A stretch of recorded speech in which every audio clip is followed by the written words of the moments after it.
নমস্কার বন্ধুরা, আজকে নিয়ে এসেছি শীতের সবজি দিয়ে দারুণ আর ভীষণই একটা সহজ রেসিপি সিম বাটা। এখানে নিয়েছি 200 গ্রাম সিম। সিমটা ভালো করে ধুয়ে নিয়েছি।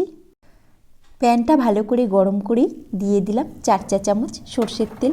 তেলটা গরম হলেই দিয়ে দিলাম হাফ চা চামচ কালো জিরে আর বেশ কয়েক কোয়া আস্ত রসুন। আর ঝালের স্বাদ অনুযায়ী দিয়ে দিলাম 3টে কাঁচা লঙ্কা। রসুনটা তেলের মধ্যে 1 মিনিট মতো ভেজে নিচ্ছি। সবার প্রথমে রসুনগুলো যদি কালো জিরের সাথে এইভাবে ভেজে নেওয়া হয় তাহলে কিন্তু ভর্তার টেস্টটা দারুণ আসে। এবারে দিয়ে দিলাম শিম। শিমগুলো মাথা আর শিরাটা বাদ দিয়ে কুচি কুচি করে কেটে নিয়েছি। দিয়ে দিলাম স্বাদ অনুযায়ী লবণ আর একটু সামান্য চিনি, ভর্তার টেস্টের ব্যালেন্সটা ঠিক আসার জন্য। আর দিয়ে দিলাম একটু সামান্য হলুদ গুঁড়ো।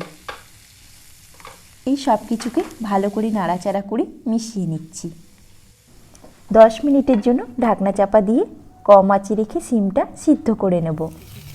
ফিরে এলাম 10 মিনিট পরে। সিমটা খুব ভালোভাবে ভাজা হয়ে গেছে।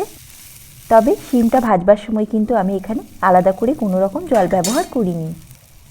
দিয়ে দিলাম হাফ চা চামচ সর্ষে বাটা আর কিছুটা কুচানো ধনেপাতা। শিমটার সাথে সর্ষে বাটাটা মিশিয়ে একটু নাড়াচাড়া করে হাফ মিনিট মতো ভেজে নিলাম। ভর্তা বানাবার জন্য শিমটা পুরোপুরি তৈরি হয়ে গেছে। ঠান্ডা করে নেব। এবারে একটা মিক্সচারের বাটিতে এই শিমটা নিয়ে নিলাম। নিয়ে এটাকে আমি পেস্ট করে নেব। দেখতেই পাচ্ছেন বন্ধুরা, কত সহজভাবে আর কতটা কম সময়ে এই শিমের ভর্তাটা তৈরি হয়ে গেল। আজকের রেসিপিটা ভালো লাগলে অবশ্যই বন্ধুদের সাথে শেয়ার করবেন আর লাইক করবেন। আর কমেন্ট বক্সে অবশ্যই আপনাদের মতামত